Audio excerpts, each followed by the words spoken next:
Армысыздар қазақ елі. Мінекей кеше біз референдумды өткізіп, бүгін соған қорытындысын айтайын деп отырмыз. Біз өзіміз мына 390-шы учаскеде болдық, сайлау учаскесінде.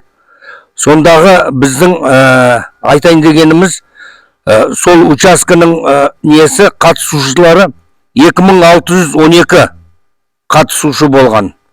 Соның бәріне енді бюллетендердің алған азаматтардың саны 511 адам. Соның ішінде 12 адам мүгедектер, 12 адам, 188 адам оң шешімді не берген, қолдаймыз деп референдумды, 317 адам қолдамаймыз деп. 6 бюллетен ол жарамсыз болып қалған. Сонда менің айтқым келіп тұрғаны, біз бұл нені жергілікті халықтың несі 1,8 есе көп болып тұр.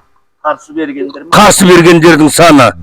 Сонда енді олар мәселен мына халықтың ойларының бәрі сол қарсы деп ойлаймын енді. Өте қанша болды? Явка болды, айттым ғой жаңа, 511 адам. 2000 қанша? 2612. 2612. Ол пайызға шаққанда? Пайызға шаққанда бір где-то 20%-ға жуықтау. Болып та қалады сол 20%. Вот сол. 2600, анау қанша дедіңіз? 515. 20-ға толмайды ғой деймін. Толмайды енді. Приблизительно айтып тұрғанымыз ғой, сол 20%-ке таман. Сол. Алматыда сонда өтпеді деп есептеуге толық болды. Болады. Енді қараңыз енді, 317 қарсы болып тұрса, 188-і ғана қолдап тұр. Дұрыс айтасыз. Ол соның өзі қарсы, дауыс бергендердің өзі қарсы. Ал басқалары оған бойкот жариялап отыр ғой. Сенімсіздік білдіріп отыр. Орысша айтайық. Адамдар көбісі естісін да.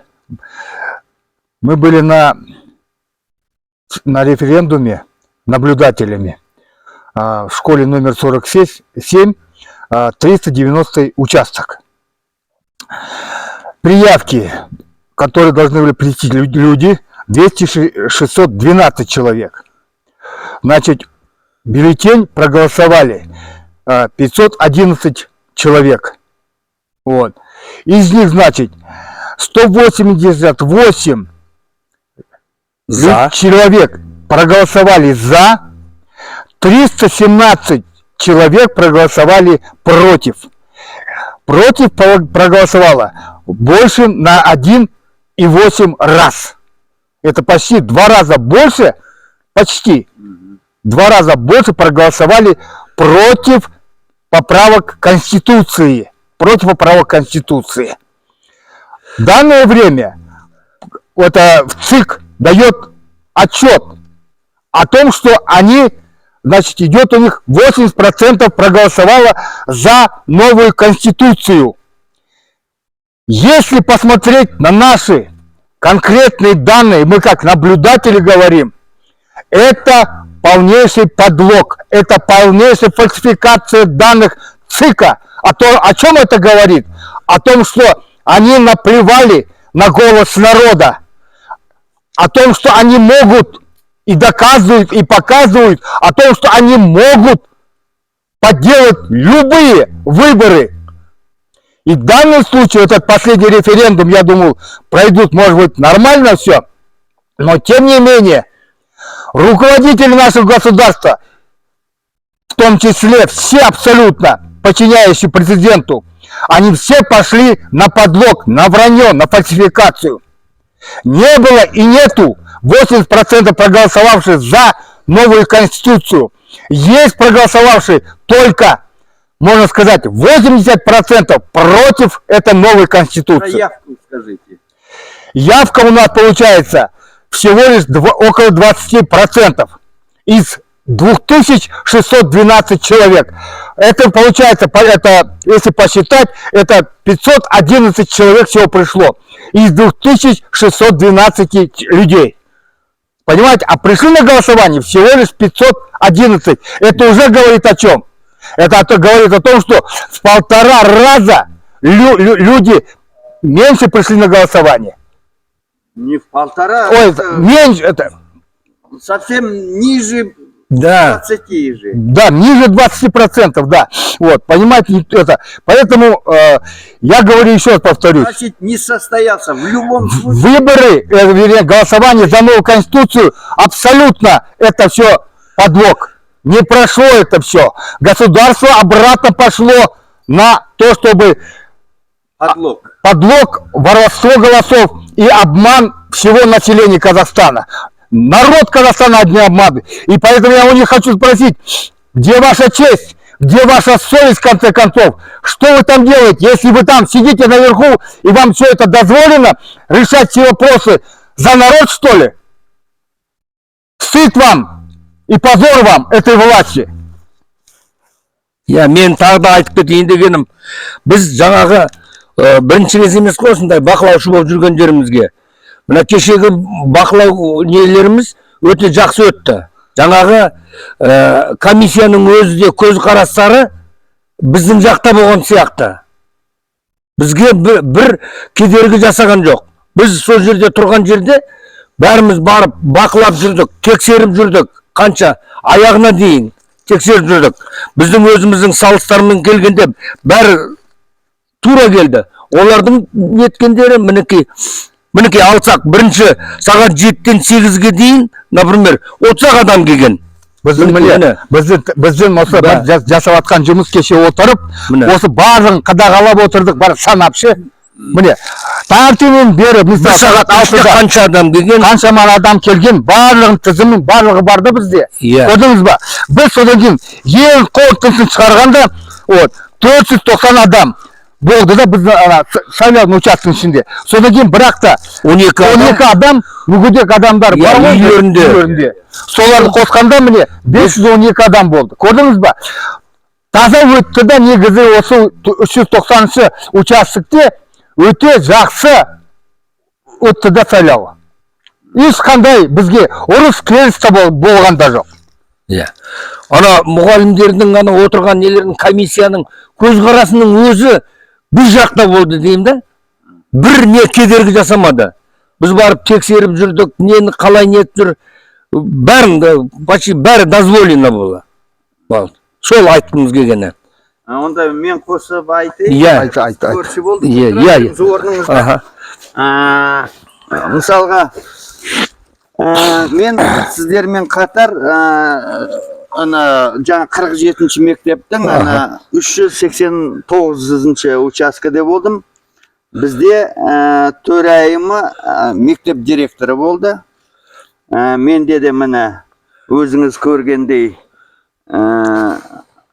келушілер явка дейді ғой. Міне сағат кешкі 6-ға дейін 400 адам дауыс берді. Ал одан кейін кешкі 6-дан 8-ге дейін бар жоғы 17 адам. Сонда 417. Бұған енді бізден сіздердегі 12 емес 6 адам үйінен дауыс берді. Сонда 423 қана. 423. Сіздерге қарағанда бізде директормен қарама-қайшылық бірден орнады. Ол кісі еще өткен сайлаудан бір өкпесі болу керек.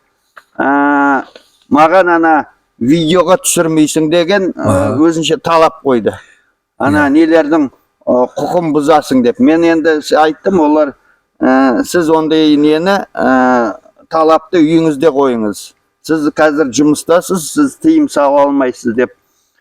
Сөйтсем, ол өзінің басшылары бар ғой. ТИК.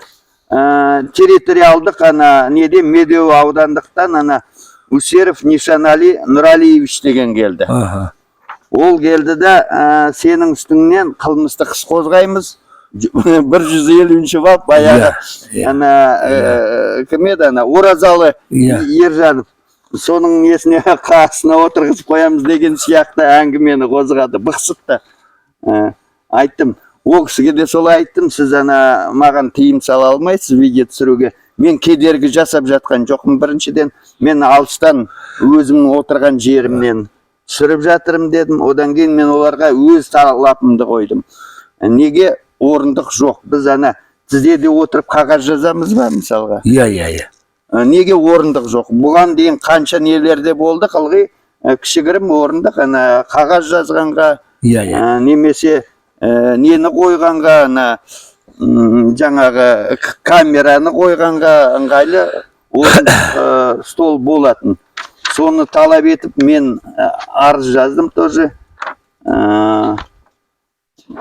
Оны да жариялауыма болады. Міне осындай тартыс болды. Олардың маған жасаған міне актілері осылай өтті. Одан кейін жаңа айттым ғой, ана бізде бар жоғы дауыс бергендер саны өте 523 қана болды. Соңында олар нені толтырғанда құжатты. Протоколды. Мыналарды ұсташы. Міне тұр. Асылай алба. Мынаны ал, мынаны көрсет, мынаны көрсет. Міне, мынаумен бұлардың ана шығарған қорытынды хаттамасы. Міне, қорытынды хаттамасында бұлар 479 дауыс берді деген құжат толтырған. Директор өзі басы қасында жүрген. Сонда бұлар қанша 56 ма? 56 дауысты қосып жіберіп отыр. Көпе көрінеу, мен оларға айттым 423 қана ана деп открепление алғандарда оларда мынаның ішіне кірді ғой мына. Открепленияны қоспадың деп өздерінше нетеді. Бәленбай ана 20 шақты дей ма? Тасын айтып кетсін. Сонда ана открепление алып келгеннің ішінде Иманғали Тасмағанбетов де болды. Мен открепление алып келдім деп нетіп еді, ойбай ана кімдер құрақшып жүгіріп алдынан шығып суретке түсіп, сонысы да бар. Сол Иманғали Тасмағанбетов сол біздің учаскеден дауыс берді. Оны да түсіріп алдым. Оны да қажет болса салып жіберемін. Осы енді біздегі. Мына сіздерде қайта ана мұғалімдер, директор менімен айналысып жатқанда аналарға көңіл бөлуге мүмкіндігі болмады. Сіздерде таза өтті деп есептеуге болады. 390-да. 389-да мен нақты өзім бақылап отырған ол 56 дауыс ол қосып отыр. Сонымен қорытындысы дауыс бергендер мынау конституциясы туралы өтті ме, өткен жоқ қой сонымен? Кез келген жағдайда менің есебім бойынша 12-де менің учаскемде 12,25 явка болды. 17,5-ға да толмайды. 17-де 2, сіздерде сол тоже бір 20-ға, ол бұлар ана 56-ны қосқанның өзінде де явка жоқ. Жоқ. Явка жоқ. Алматы бойынша ол мысалға қанша берілгенін білмеймін, мысалға 30-дан асырып беріп жатыр ма? Оның бәрі жалған деп есептеуге болады. Сіздердікі мына екеуін қосқанда ол ешқандай, ол 30-дан асырып берсе де оның өзі явка жоқ деген. Біз қазір міне мына жерде дәлелдеп жатқанымыз ағайындар. Біз мына екеу Абдуманаповта, Сәкенда, Мәкенда, мен де мысалда айтып жатқанымыз, қорытындысымыз Алматыда ешқандай 80% адам дауыс конституцияға, жаңа конституция ешкім қолдағанда жоқ. Дұрыс па? Соны қорытындысы ғой енді. Ол Қазақстан бойынша шығар. Алматы бойынша. Алматыда 20% міне, қарасаңыз міне, сенің участогінде, менің участогымде, Сәкеннің участогінде 20% жоқ қой. 20-да жоқ, бірақ Алматы бойынша олар 30-дан сен қанша деп жаттың? 30 қанша? Жоқ. Ол қанша болса да, мысалы, олар Оның бәрі. не болды да, жарайды. Ол сұрақ, жарайды, мен айтып берейін да. Тұра, кішкене жайырақ.